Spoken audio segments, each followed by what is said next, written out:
हिमाचल प्रदेश की राजनीति में सियासी दिग्गज कहे जाने वाले पंडित सुखराम के पोते आश्रय शर्मा के कांग्रेस पार्टी में से इस्तीफे के बाद कौल सिंह ठाकुर ने आश्रय शर्मा पर हमला साधा है।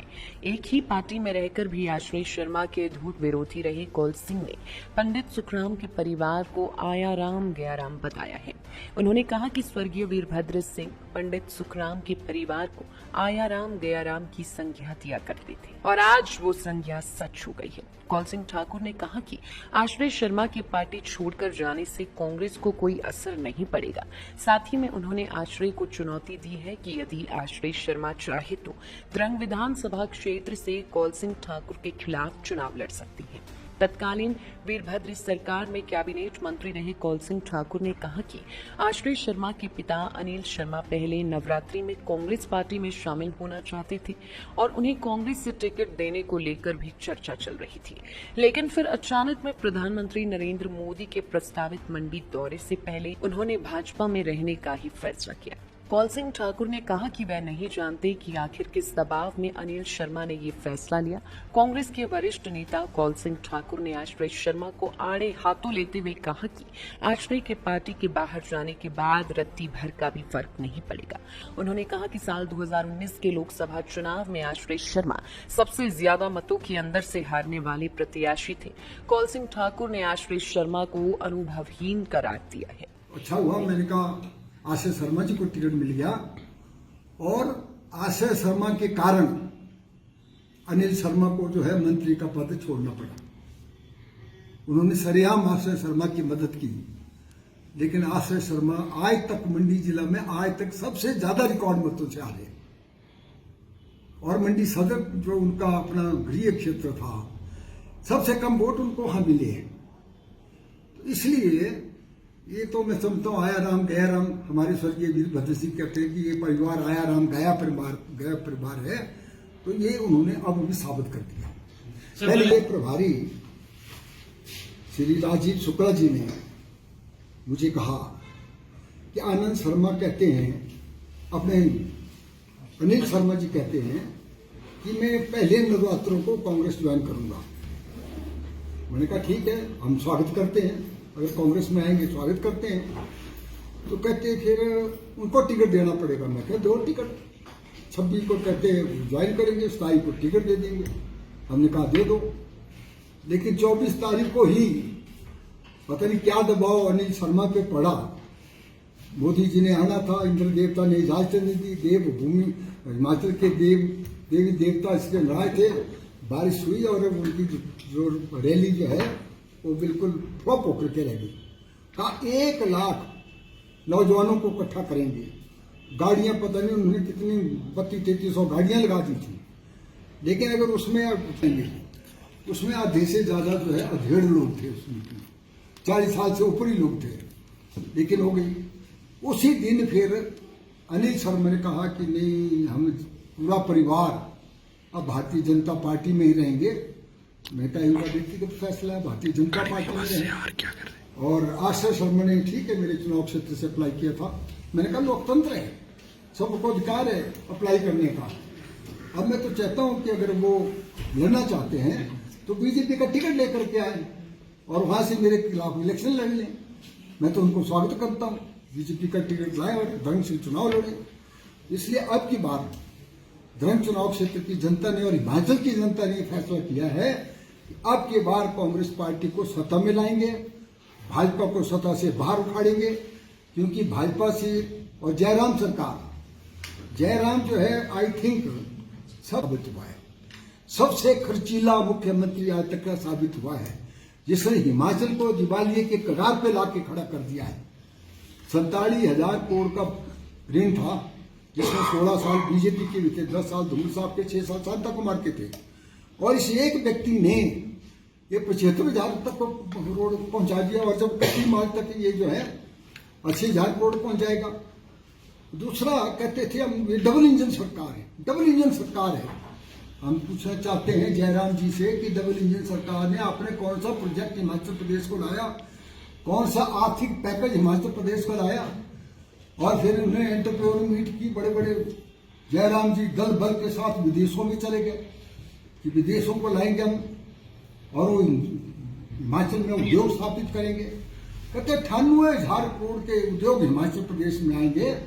ये जयराम जी ने घोषणा की और श्री मोदी जी को लाया, बड़ा फैन फेयर के साथ उद्घाटन किया। मेरे ख्याल 50-60 करोड़ रुपए खर्च कर दिया उसमें। लेकिन आज जमीन में कितने उद्योग आए हैं ये हम जयराम से पूछना चाहते हैं। हार्डली 10 या 12,000 करोड़ के उद्योग जो धरातल पर उतरे हैं, बाकी कोई नहीं आए। कहते पाइपलाइन में है, 5 साल से पाइपलाइन में है। डबल इंजन की सरकार कहते हैं कि डबल इंजन की सरकार है। मैं जयराम जी को कहते 7 बार प्रधानमंत्री हिमाचल में आ गया मेरे वक्त में। प्रधानमंत्री आए, हम उनका स्वागत करते हैं, देश के प्रधानमंत्री हैं, आए, बार बार आए। लेकिन मैं जयराम से पूछना चाहता हूं, आपने प्रधानमंत्री से क्या मांगा? 1 टका प्रधानमंत्री ने दिया, कोई आर्थिक पैकेज आपको नहीं दिया, ना कुछ आपने मांगा। फिर डबल इंजन की सरकार बात करते हैं।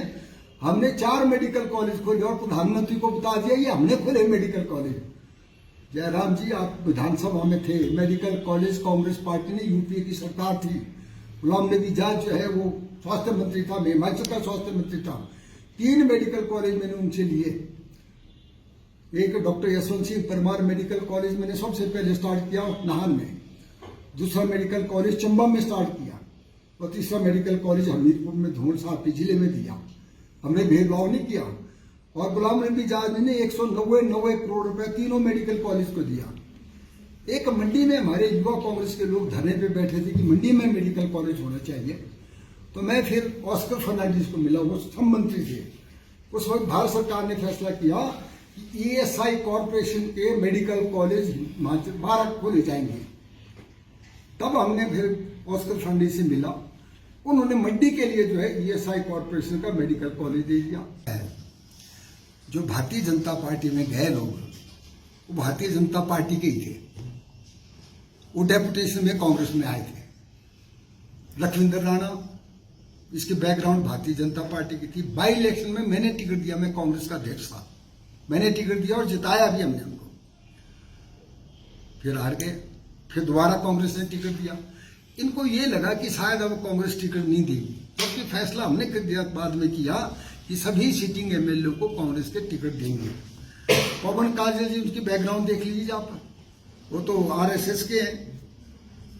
बीजेपी ने टिकट नहीं दिया, इंडिपेंडेंट जीते, कांग्रेस के एसोसिएट मेंबर बने, कांग्रेस ने उनको टिकट दिया, कांग्रेस के एमएलए बने और वर्किंग प्रेसिडेंट तक बना दिया। लेकिन वो फिर हमको छोड़कर चले गए। इसका उनके जाने का कोई फर्क नहीं पड़ता। अब सुरेश चंदेल जी आए थे, वो भी इलेक्शन लड़ने के लिए आए थे, जो 3 बार एमपी रहे, 1 बार भाजपा के अध्यक्ष रहे, कांग्रेस पार्टी में आए और वो एमपी का इलेक्शन लड़ना चाहते थे हमीरपुर से, उनको टिकट नहीं मिला और अब एमएलए के टिकट के लिए अप्लाई किया था। कांग्रेस गंभीरता से विचार कर रही थी उनके टिकट पर, लेकिन वो भी अपनी पार्टी में वापस चले गए। हाँ, एक दुख हमें है हर्ष महाजन जी का।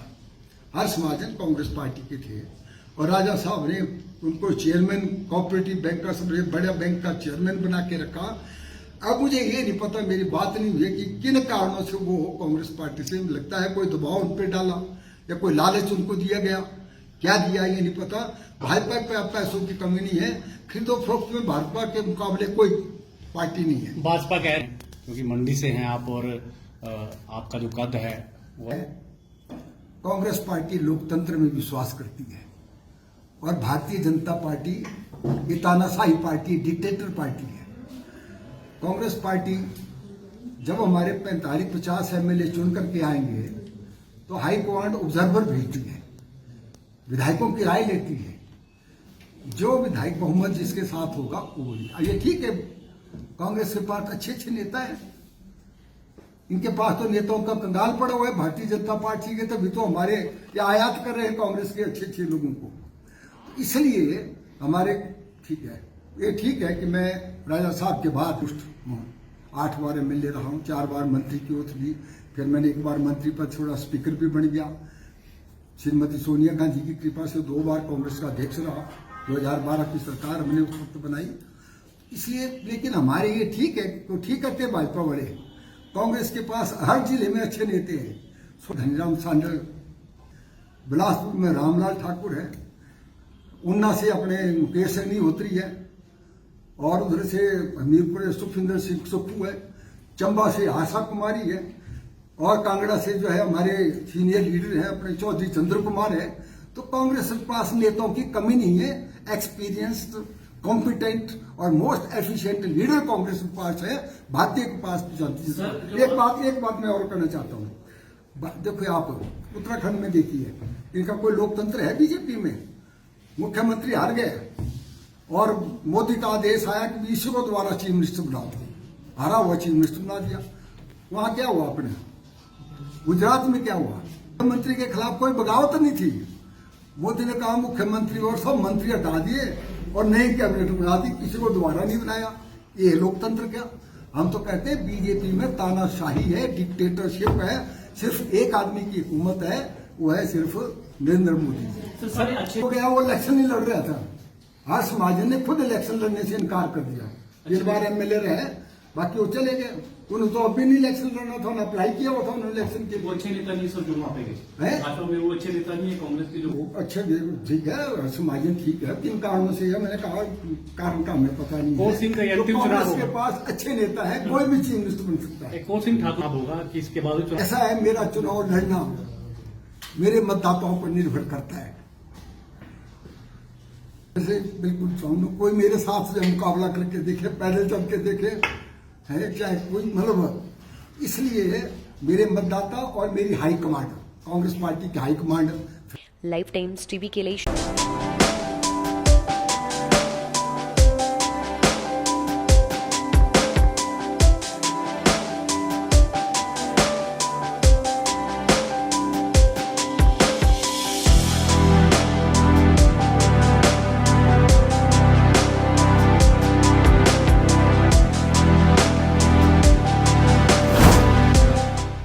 भूषण ज्वेलर्स, अनमोल रिश्तों के लिए।